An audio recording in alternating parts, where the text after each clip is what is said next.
Pessoal, aula do dia 17 de abril de 2021, tópico especial do Direito 2. Hoje nós vamos falar sobre juizados especiais cíveis, sobre competências e partes. Registro aqui a presença apenas da discente Gisele de Campos e agora que está entrando Bruno Vitor.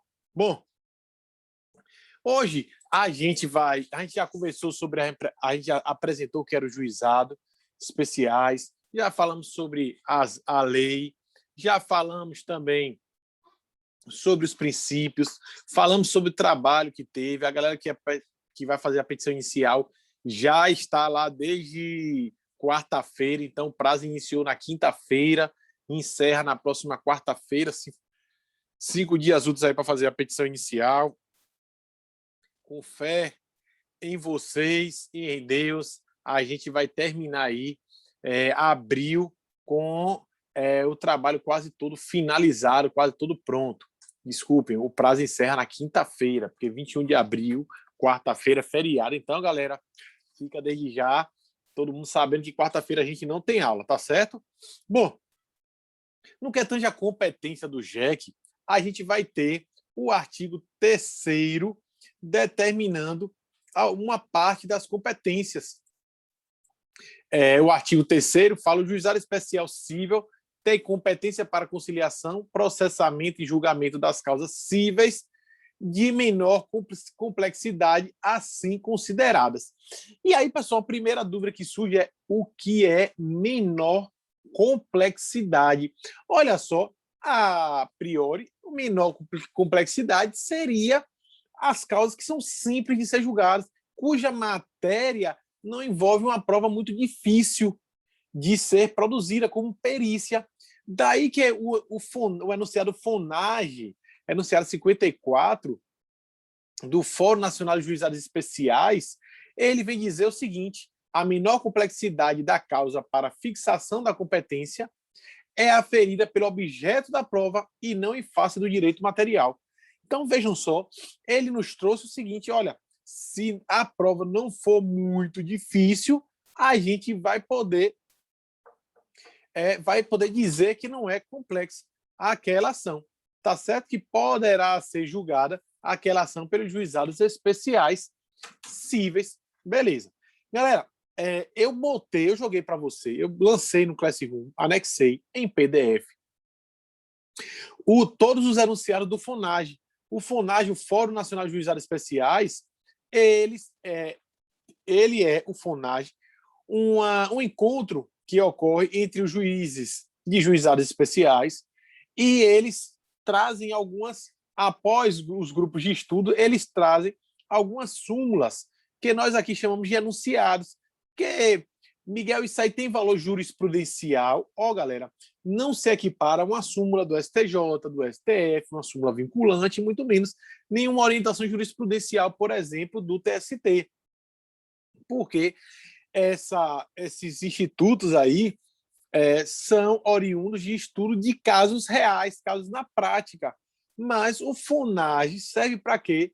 Serve para orientar os juízes e os operadores de direito como um todo de o que é possível e o que não é possível, a partir das experiências comuns dos juízes no exercício da atividade judicante, cada um na sua jurisdição. Então, nós vamos ter fórum nacional, então os juízes de todo o país vão participar deste FONAGE aí. Alguns trazem as propostas, são submetidas essas propostas aos grupos de estudo, e aí eles saem, se aprovada essa proposta, vira um enunciado, outros enunciados são superados, são declarados nulos, são retirados, ou então tem a redação alterada, conforme também a alteração legislativa ou até mesmo de jurisprudência sumulada pelos tribunais superiores. Tá bom, galera?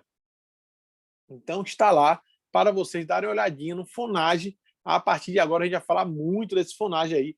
Alguns enunciados eu transcrevo nos documentos que eu mandei para você, outros não. Então, olha só, o primeiro que a gente deveria falar seria a menor complexidade. Então, a gente já viu que a menor complexidade é para fixação da competência, não é em relação ao direito material em si.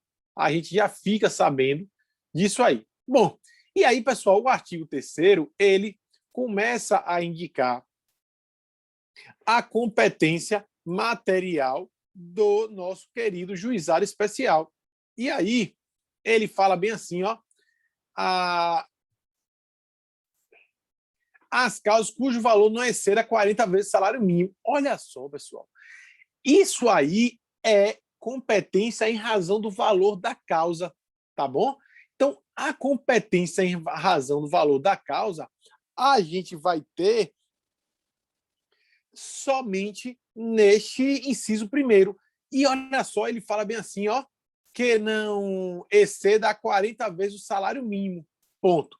Pessoal, regra geral, então, menor complexidade e 40 vezes o salário, e até 40 vezes o salário mínimo. O salário mínimo a ser utilizado como parâmetro é o salário mínimo nacional. Beleza? Temos o enunciado também, enunciado 50 do FONAG nesse sentido, diz que é o salário mínimo nacional. E a gente vai aferir esse valor quando do protocolo da petição inicial. Beleza? Olha só, protocolou, vê quanto é. Hoje em dia o salário é R$ 1.100. A gente vai multiplicar por 40, vai dar R$ 44 mil, salvo engano, aí, R$ 44 mil aí do teto do juizado. Deixa eu até calcular aqui, porque ai, minha cabeça do jeito que anda, mas eu acho que é isso mesmo. 40 vezes 1.100. Pronto. R$ 44 mil, não tô doido. Beleza, galera? Outra coisa, Miguel, a ação deu 45 mil.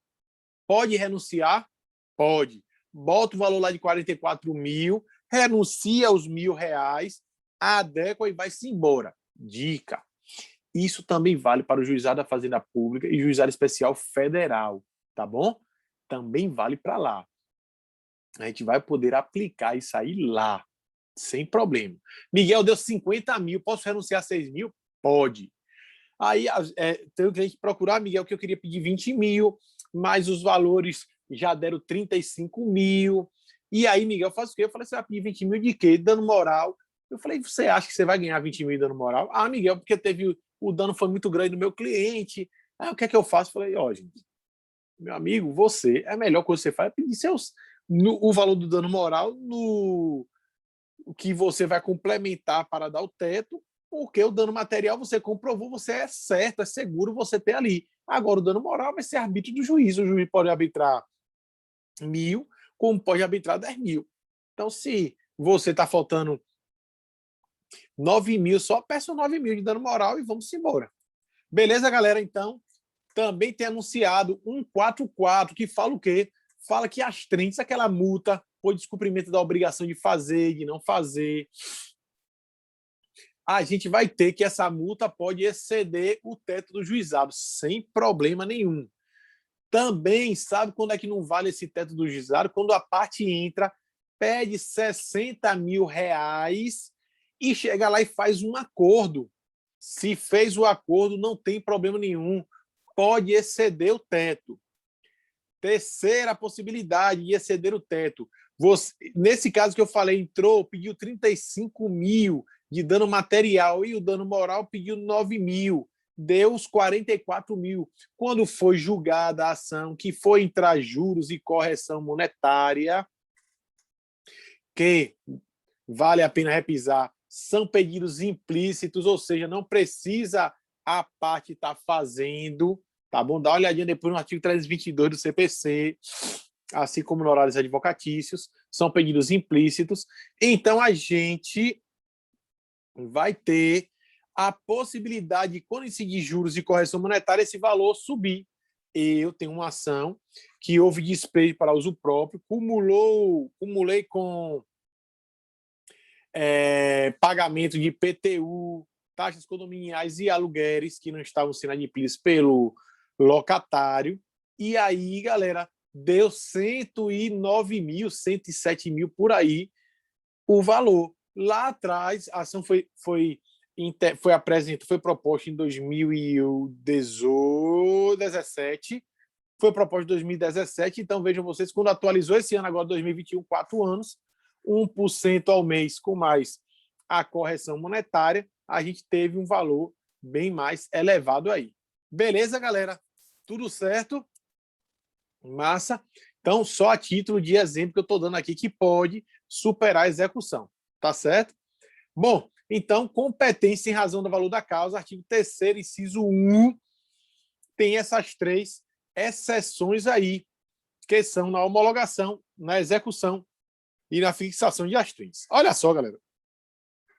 Mas o próprio legislador, ele trouxe algumas outras ações que elas vão ser possíveis de ser tratadas no juizado especial cível, independentemente do valor, porque elas vão envolver matéria muito simples de se resolver, as matérias de menor complexidade, mas que, por vezes, elas ultrapassam um pouco o valor, ou ultrapassam muito o valor do teto do juizado, e que nós vamos ter a possibilidade, a viabilidade de ingressar pelo juizado especial e conseguir, com isso, um êxito na demanda. São aquelas enumeradas no artigo 275, inciso 2 do CPC de 73.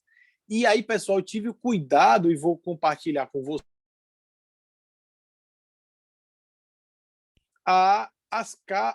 quais são os incisos, desculpe, as alíneas, as hipóteses previstas nesse inciso segundo do artigo 273 do CPC de 73.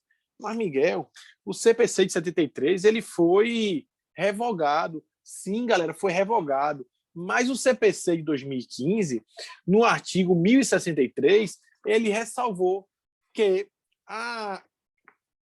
o disposto no artigo 2 do CPC de 73 para fins de aplicação da Lei 9.099/95 permaneceriam válidos, ou seja, só permaneceria como referência para o artigo 3º, inciso 2 da Lei 9.099/95. Vamos lá analisar rapidamente cada uma dessas causas. Bom, a primeira delas é arrendamento rural ou parceria agrícola. Galera, vocês sabem até mais do que eu aprendi quando eu vim para cá, como era que se fazia arrendamento rural e parceria agrícola. Arrendamento rural é quando eu chego, vou lá em Gisele e falo, Gisele, como é sua terra aí? Você quer ser minha parceira? Não, Miguel, eu estou sem paciência, vou estudar para concurso, se você quiser eu arrendo para você. Chego lá e pago a Gisele. A terra de Gisele é muito grande, eu vou pagar o quê? 50 mil reais por mês a ela, porque são vários hectares, é uma propriedade imensa. Nossa, não, só são 3 hectares, não. Professor. Tá vendo aí? Quem cala consente, pessoal. Bom, e aí, pessoal, faço o arrendamento rural, ou então a parceria agrícola, em que eu falo, Gisele, então tá bom, eu vou entrar com a grana, compro as sementes, compro os insumos, e aí a gente planta, eu utilizo, só até depois a gente divide. A gente aí reparte isso aí. Bom, vejam vocês que é muito simples, porque normalmente se faz um contrato. E o contrato, galera, é massa. No caso do arrendamento, eu contratei, tive a posse, paguei a Gisele. Se eu não comprovar que paguei, olha como é simples, olha como a prova é muito fácil, é de menor complexidade. Assim como a parceria agrícola. Eu investi, plantou, colheu, e a gente agora vai dividir. Uma coisa linda, maravilhoso. Beleza? Segundo, cobrança ao condômino de quaisquer quantias devidas ao condomínio. Muito importante isso aqui. Por quê, pessoal? Olha só a função social desse dispositivo. Vocês sabem que um condomínio hoje em dia é muito mais comum em cidades a partir de 100 mil habitantes, 150 mil habitantes, 200 mil habitantes já está normal. Aqui em Petrolina mesmo é o que mais tem condomínio. Tanto edilício quanto também de casas, né? E a gente vai ter, pessoal, que um condômino, quando ele não paga a taxa condominial, vai resvalar em ausência da manutenção do condomínio, seja através de inadimplemento de salário de funcionários, seja através de ausência da limpeza, ausência da segurança, pintura, manutenção como um todo, tá bom? Coleta de lixo, etc. Então, vai recair sobre os demais, porque os demais vão ter que fazer um outro aporte ou um aporte maior para arrecadar, para suprir esta ausência. Daí que, atualmente, a gente tem uma pacificidade da jurisprudência, no sentido de que o imóvel, mesmo familiar, ele poderá ser penhorado para quitar as dívidas condominiais. Pô, Miguel, então eu tenho um apartamento, se eu não pagar as taxas de condomínio, o meu apartamento pode ser penhorado? Deve ser penhorado, certo? Porque a dívida é próprio terreno, ela decorre da própria coisa. Então, a coisa ela é a garantia, ela só está sendo mantida em decorrência daquelas taxas condominiais ali. Então, galera, vai poder sim, viu? E aí, independentemente do valor. Porque, pessoal, imagine vocês, se a cada mês o condomínio tivesse que ingressar com a ação. Ora, o meu condomínio mesmo aqui é R$414. R$414 que paga em dias. Imagine que tem condomínio aqui em Petrolina, que só o condomínio é R$2.500. Imagine vocês, R$2.500. Soube eu que Recife e Salvador tem condomínio que custa 9, 10, só condomínio, 9, 10 mil reais. O dono de um negócio desse aí, ele aluga só para o cara pagar o condomínio. Aluga o imóvel só para o cara pagar o condomínio. Eu falo, o aluguel é 9 mil reais aí. Pronto, acabou. Né? Então, o condomínio IPTU, bota, o aluguel vai ser 10 mil reais, pronto. 9 mil vai para o condomínio, 1.000 conto é para o cara pagar o IPTU. Parcela em 4 vezes, 5 vezes, 10 vezes aí. Então, pessoal, o condomínio, novamente, ele faz o quê? Deixa juntar 6, 7, 8, 10 meses. Depois que tem esse tempo todo aí, que está 1 ano, 2 anos, tenta fazer um acordo, negociar. Se não conseguir, ajuiza. Tanto que é comum os condomínios, eles pedirem, quando chega lá, para fazer acordo, dá. E aí, eles botam duas... É comum eles pedirem 50%, e o restante eles parcelam em 20, 30 vezes e condicionam que deverá ser pago também, pontualmente, as demais taxas condominiais. Então, galera, ó, cobrança ao condomínio de quaisquer quantias devido ao condomínio. Ok? Ressarcimento, a linha C, ressarcimento por danos em prédio urbano ou rústico. Ressarcimento por danos em prédio urbano ou rústico é quando nós vamos ter pichações, vamos ter apedrejamento. Então, tudo isso aí envolve também a função social, porque a pessoa vai estar mantendo o seu próprio imóvel, aquele imóvel seja comercial, seja residencial. A gente vai ter ali o dever de ter a manutenção, o reparo imediato daqueles danos causados. Bom, letra D, ressarcimento por danos causados em acidente de veículo de via terrestre. Ó, galera, aqui eu lembro quando eu entrei quando eu comecei a advocacia, tem um processo até hoje lá rolando. Que um rapaz foi atropelado e quase que perde a perna. Bom, eu entrei pela vara cível, porque justamente eu não tive essa aula de juizados especiais, cíveis. Eu tive juizado especial criminal, mas não tive cível. Quando eu fui descobrir, eu já tínhamos ingressado com a ação na vara cível, e aí a ação desde 2000, para vocês terem ideia, desde 2006, março de 2006, até hoje eu não conseguia executar, resgatar o dinheiro. Ganhei a ação demorou uns 8 anos, 9 anos para ser julgada. Quando foi julgado, o juiz deu 10 mil reais de dano moral e ia começar a contar a correção monetária da data que ele arbitrou. Os juros realmente foi de antes, foi da data do evento danoso, mas deu só 60 mil reais, achei pouco. O rapaz permaneceu, teve perda óssea e permaneceu deambulando com dificuldade, ou seja, ele ficou que, de forma bem grotesca, falam, tá fundo, tá raso, capenga, né? E aí, pessoal, atualmente a gente faz o quê? Teve um acidente de trânsito, bota lá nos juizados especiais. Olha, galera, tem algumas pessoas que suscitam uma preliminar de incompetência exigindo que seja feita perícia. Cuidado, se tiver foto, se tiver o laudo já do agente de trânsito, seja a Polícia Rodoviária Federal, seja uma rodovia estadual, ou seja dentro dos limites do município, a Agência Municipal de Trânsito, a gente vai ter já um parecer ali que vai dispensar, neste caso, quaisquer perícias aí, tá bom? Porque vai juntar, se aliar isso aí às fotos que vão ser tiradas do veículo. Então, quer que eu sugiro a vocês? Tira a foto do veículo para a gente ter uma garantia, ter uma prova pré-constituída e afastar essa necessidade de perícia. Ah, mas eu quero comprovar quem foi que estava errado. Isso aí é prova testemunhal, galera, não é prova pericial. Tá certo?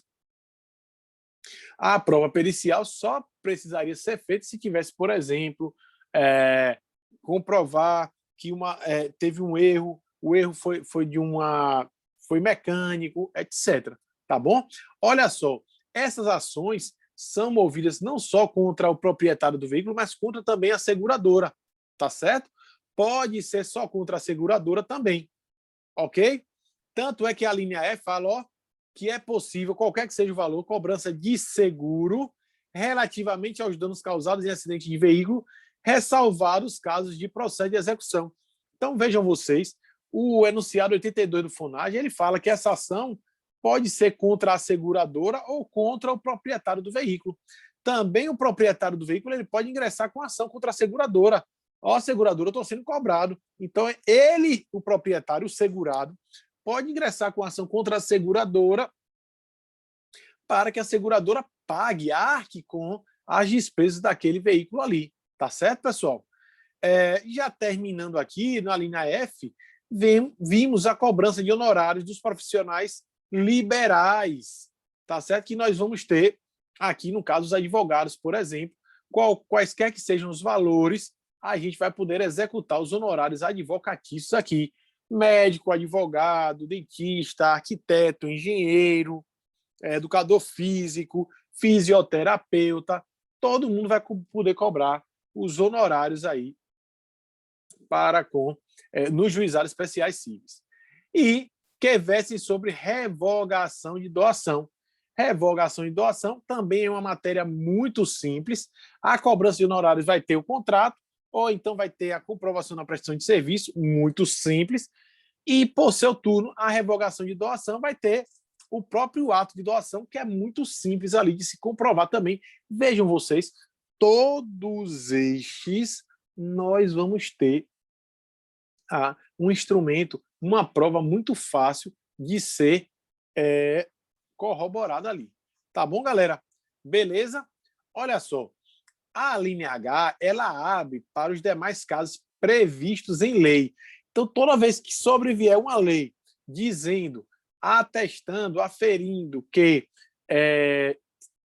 trata-se de, independentemente do valor, que aquela causa pode ser submetida ao juizado especial cível, ou se vem em acordo com o artigo 273, inciso 2 do CPC de 275, inciso 2 do CPC de 73, a gente vai poder acrescentar isso aí. Então, vejam vocês que o rol não é taxativo, é exemplificativo.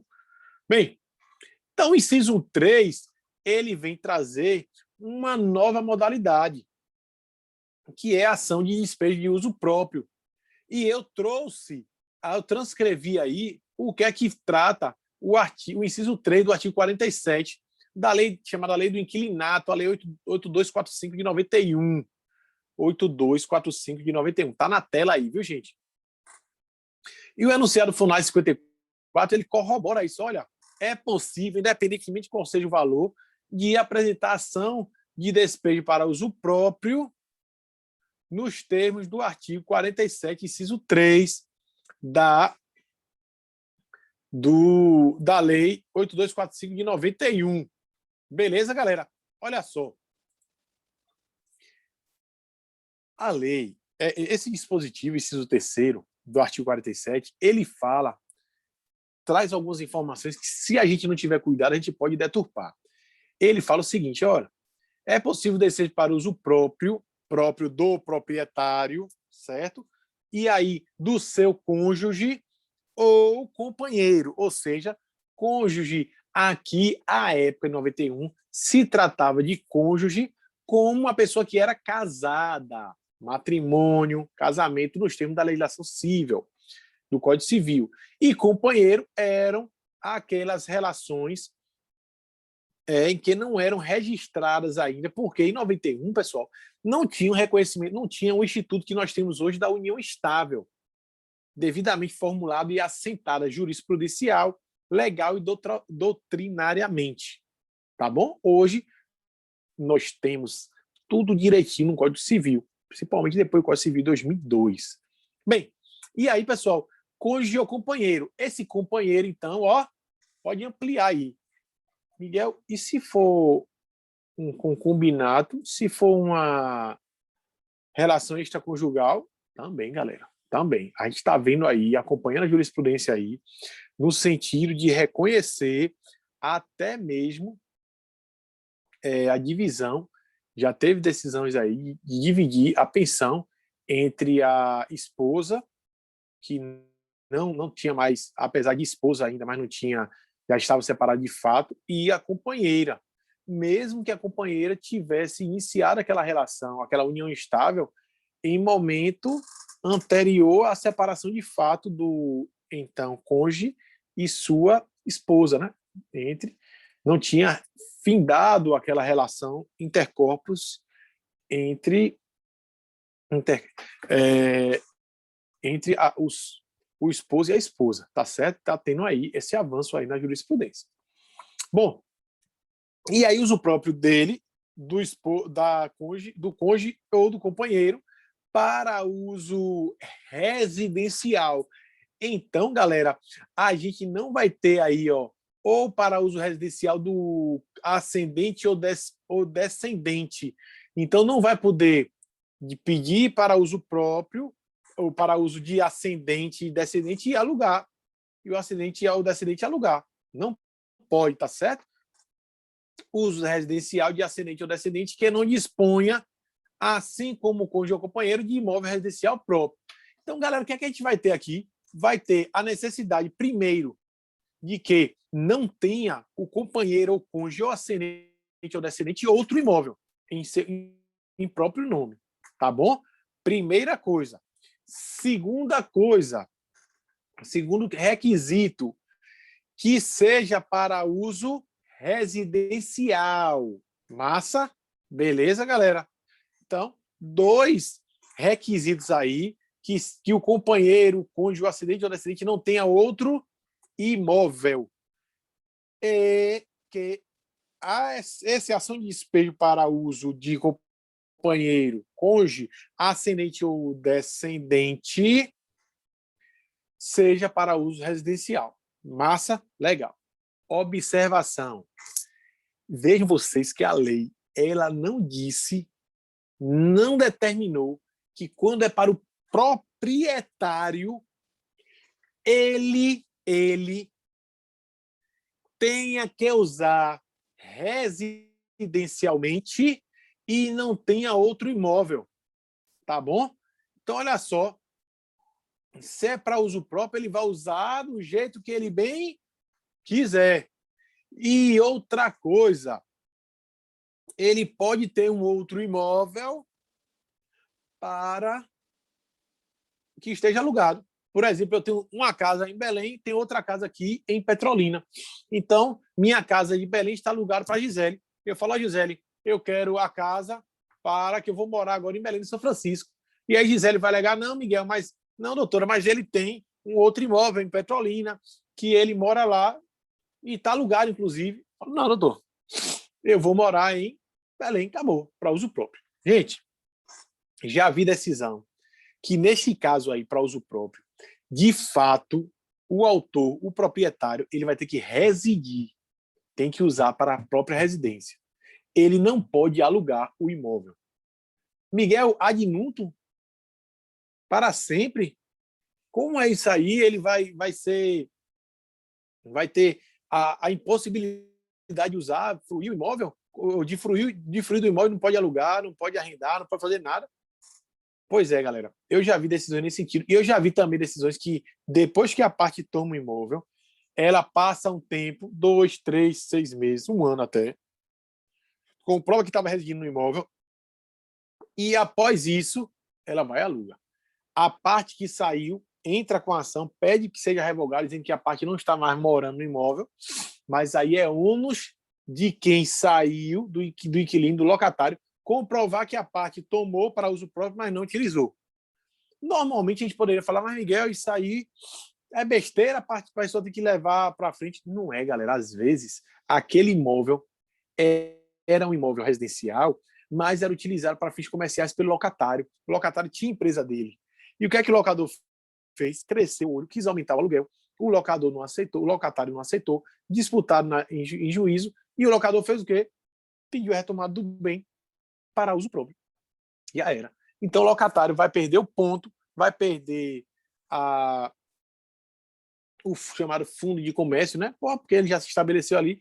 E pior, o locador depois vai aluga para um concorrente, para botar um estabelecimento comercial similar, né? Bem próximo. Então, galera, o certo é que, se for para uso do proprietário, ele não precisa comprovar que não tem outro imóvel. Ele pode ter outro imóvel, sem problema, mas ele quer morar ali. Acabou, outro imóvel ele alugou, ele vem para cá. Já teve caso de um proprietário que tinha uma mansão e aí tinha um apartamento menor. Se apertou, fez o quê? Alugou a mansão e pediu o apartamento menor para morar até se restabelecer. O locatário não aceitou, brigou na justiça e depois a decisão foi no sentido de que, neste caso aí, o locador só tinha que comprovar que era para uso residencial. Acabou. Se tinha outro imóvel ou não, não tem problema. Beleza, galera? Passando, inciso 4 fala das ações possessórias sobre bens imóveis de valor não excedente a 40 salários mínimos. Então, olha só, quando a gente fala de ação possessória, é aquela em que a gente vai tentar afastar o esbulho, aquelas ameaças ou até mesmo a invasão de terra, tá certo? Do imóvel, melhor dizendo, de terra não, do imóvel. E o imóvel não vale mais, não supera o valor de 44 mil reais, que é atualmente. Tudo beleza, galera? Tudo tranquilo até aqui? Estamos falando de competência material. Bom, finalizando a competência material, a gente vai ter que o juizado ele vai ter a competência para executar os próprios julgados e os demais títulos executivos extrajudiciais, desde que não superem 40 salários mínimos. Beleza, galera? A gente vai ter essa limitação dos títulos executivos extrajudiciais que não supere os 40 salários mínimos. Beleza? Até aqui tudo tranquilo, pessoal? Tudo beleza? Posso continuar? Massa. Olha só, a gente vai ter uma exclusão no parágrafo 2º do artigo 3º, que é uma questão que a gente já falou na aula passada. Então, a gente não vai ter o quê aqui? As pessoas jurídicas de direito público federal não vai poder ter, porque a competência é da Justiça Federal. A gente não vai ter também os incapazes, a gente já falou isso aqui também, mas vai falar daqui a pouco de novo. E também a gente vai ter excluído aí, quando se falar de vara de família, de sucessões, etc. Beleza, galera?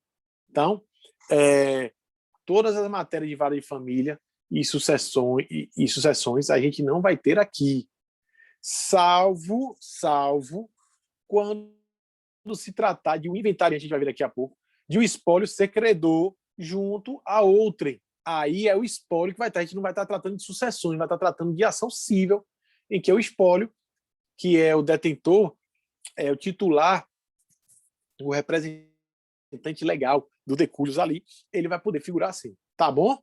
Beleza? Muito simples isso aqui, essa exclusão, até lógica. A gente também não vai ter as ações falimentares, falência e recuperação judicial. Por quê, Miguel? Porque, galera, é de grande complexidade. Vejam vocês que os autos desse aí são 3.000, 5.000, 8.000 folhas num processo desse, porque vai ter avaliação, vai ter perícia, vai ter intervenção, podem ter diversos incidentes, habilitação de credores, etc. Então, vai dificultar sobremaneira isso aí. Ok? Bom, como a gente está falando de pessoa, vamos continuar a falar de pessoa aqui. Olha só. No que tange a competência em razão da pessoa, o artigo 8º, ele vai dizer quem pode e como se dá essa representação.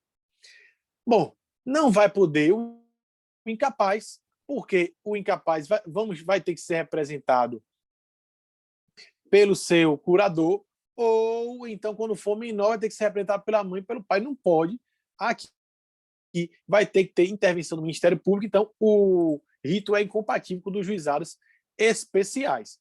A gente já falou sobre as pessoas de direito, pessoas jurídicas de direito público, pois vão ser lá do juizado da Fazenda Pública, quando se tratar do Estado, de Estado e município, e quando se tratar da União, vai ser da Juizada Especial Federal.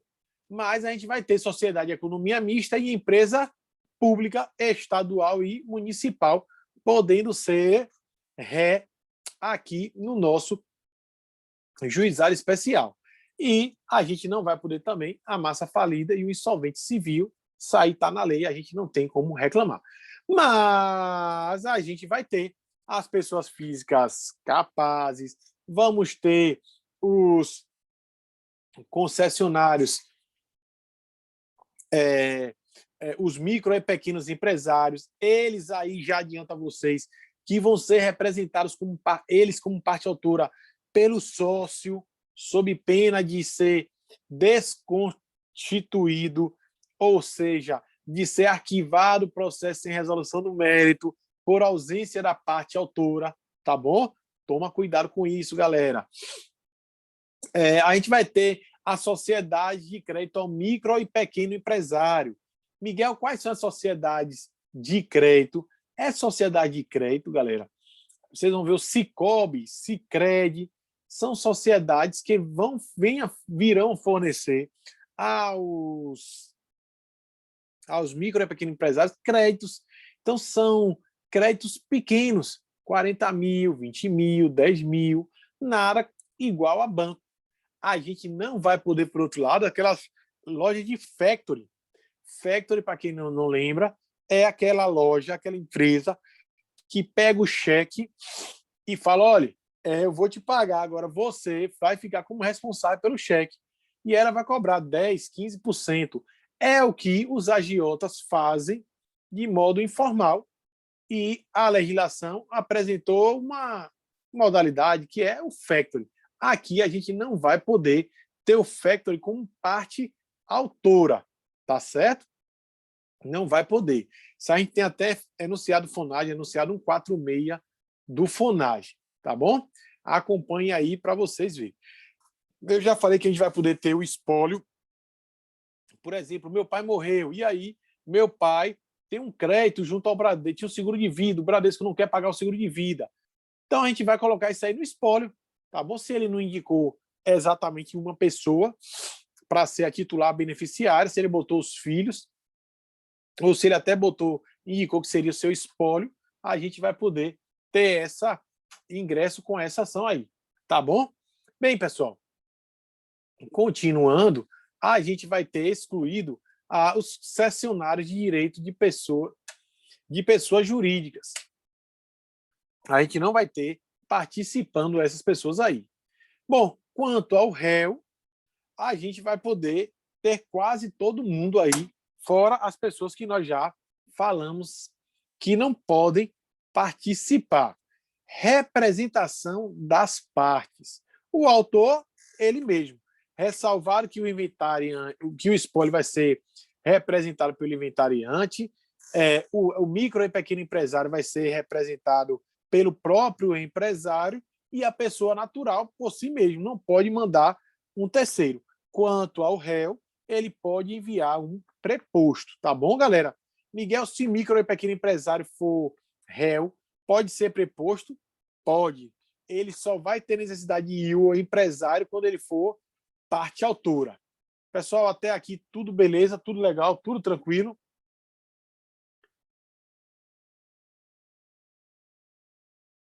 Bom, finalizando, nós vamos ter no artigo 4º a competência territorial.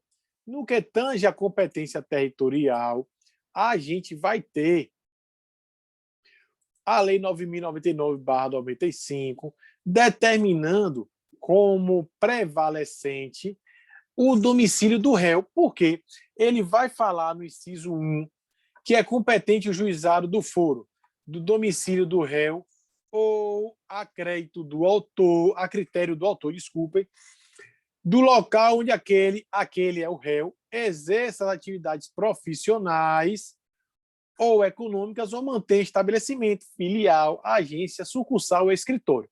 O que é que ele quis dizer com esse dispositivo? Olhe, se você vai acionar um réu, você pode ser tanto na sede quanto em qualquer outro local em que o réu exerça as suas atividades profissionais.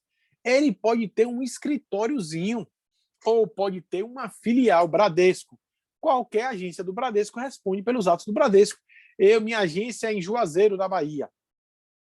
Se eu tiver passar a morar em Recife, eu posso acionar o Bradesco lá, não tem problema algum, porque ele tem filial lá, basta botar o endereço de uma filial de lá do Bradesco. Beleza? No parágrafo único, ele vai tratar o domicílio do réu como o domicílio mais genérico local, o foro territorial mais genérico que a gente vai ter. O autor pode optar sempre pelo domicílio do réu. É o que reza o parágrafo único. Em qualquer hipótese, poderá a ação ser proposta no foro previsto no inciso 1 deste artigo. Então, morreu aí. Tá certo? Galera, só uma ressalva aqui. Nas demandas consumeristas, a gente vai poder ingressar com a ação no domicílio do consumidor, certo? Princípio da inafastabilidade da jurisdição e de proteção ao consumidor. Tá bom, galera? Bom, e quarto, do lugar onde a obrigação deve ser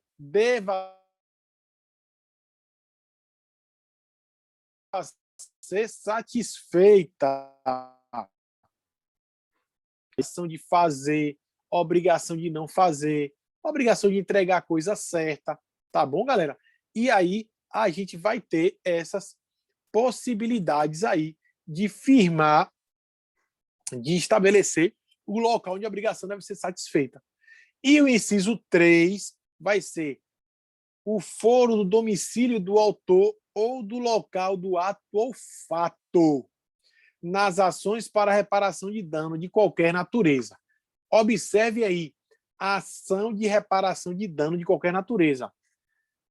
Pode ser acidente de trânsito, pode ser indenização por dano moral, pode ser dano material, pode ser qualquer um, tá certo?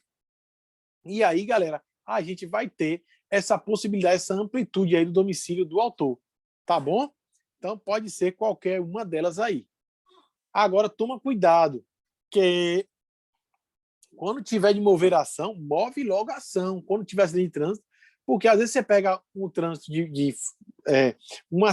tem um acidente com um veículo de outro local, a gente vai ter aí a pessoa podendo mover a ação lá por conta disso aí, domicílio do próprio autor. Tá certo, galera? Beleza? Pessoal, alguma dúvida sobre a aula de hoje?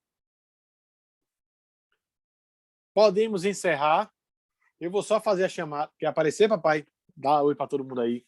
Falou, gente. Pronto. Bom, pessoal, então vou só fazer a chamada aqui para a gente encerrar